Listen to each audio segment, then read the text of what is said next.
ನೋಡಿ ಇವರೇ ಸಣ್ಣ ಪರಶುರಾಮ್ ಲೋಕಾಯುಕ್ತ ಬಲೆಗೆ ತಗಲಾಕೊಂಡಿದ್ದಾರೆ. ನೋಡಿ ಇವರು ಸಣ್ಣ ಪರಶುರಾಮ್ ಅಲ್ಲ, ಲಂಚದ ಪ್ರವೀಣ ಪರಶುರಾಮ್.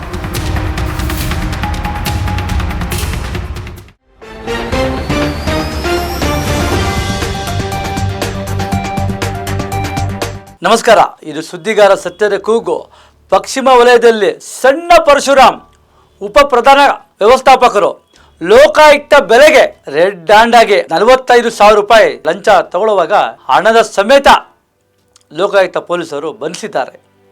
ಲಕ್ಷ್ಮೀನಾರಾಯಣ್ ಎಂಬುವರು ಸೂಪರ್ವೈಸರ್ ಅವರು ದೂರು ಕೊಟ್ಟಿದ್ರಂತೆ. ಏನು ಗೊತ್ತಾ ವಿಷಯ? ಕಸ ಸಾಗಿಸಕ್ಕೆ ಟೆಂಡರ್ ಅನುಮೋದನೆಗಾಗಿ ಲಂಚ ಸ್ವೀಕಾರ, ಮನೆಯಲ್ಲೇ ರೆಡ್ ಹ್ಯಾಂಡ್ ಆಗಿ ತೆಗೆದುಕೊಂಡಿದ್ದಾರೆ.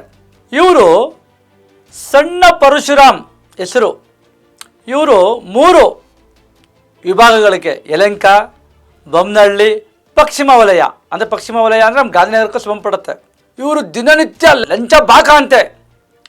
ಏನೋ ಒಳ್ಳೆ ಟೈಮ್ ಅಂತ ಕಾಣುತ್ತೆ, ಇಲ್ಲ ಕೆಟ್ಟ ಟೈಮ್ ಬಂದಂತ ಕಾಣುತ್ತೆ.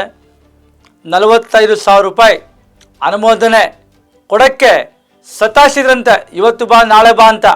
ಕೊನೆಗೂ ಸೂಪರ್ವೈಸರು ಹಣ ಕೊಡೋಕ್ಕೆ ಒಪ್ಕೊಂಡು ಲೋಕಾಯುಕ್ತ ಅಧಿಕಾರಿಗಳಿಗೆ ದೂರು ಸಲ್ಲಿಸಿ ರೆಡ್ ಹ್ಯಾಂಡ್ ಆಗಿ ತಗಲಾಕೊಂಡವ್ರೆ. ಈಗ ಕಂಬಿ ಎಣಿಸ್ತಾ ಇದ್ದಾರಂತೆ. ನೋಡಿ, ನಮ್ಮ ಗಾಂಧಿನಗರದಲ್ಲಿ ಬೋಗಸ್ ಬಿಲ್ ಅಂತ ನಾವು ಸಂಬಂಧಪಟ್ಟ ಅಧಿಕಾರಿಗಳ ಗಮನಕ್ಕೆ ತೊಗೊಂಡ್ಬರ್ತಾನೆ ಇರ್ತೀವಿ. ಲಂಚನೇ ಇವರಿಗೆ ಪ್ರಮುಖ ಉದ್ಯೋಗ ಆಗಿದೆ.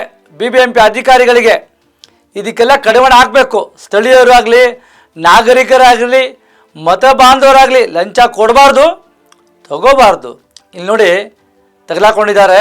ಸಣ್ಣ ಪರಶುರಾಮ್ ಅಲ್ಲ, ಇವರು ದೊಡ್ಡ ಪರಶುರಾಮು, ಲಂಚ ಬಾಕ ಪರಶುರಾಮು ಅಂತೀವಿ. ಇದಕ್ಕೆ ತಪ್ಪು ಮಾಡಿದ್ದಾರೆ, ಅನುಭವಿಸ್ತಾರೆ. ನೋಡಿ, ನಮಸ್ಕಾರ. ನಮ್ಮ ಈ ವಿಡಿಯೋ ನಿಮಗೆ ಇಷ್ಟ ಆದಲ್ಲಿ ಲೈಕ್ ಮಾಡಿ, ಶೇರ್ ಮಾಡಿ, ಕಮೆಂಟ್ ಮಾಡಿ ಮತ್ತೆ ಸಬ್ಸ್ಕ್ರೈಬ್ ಮಾಡಿ.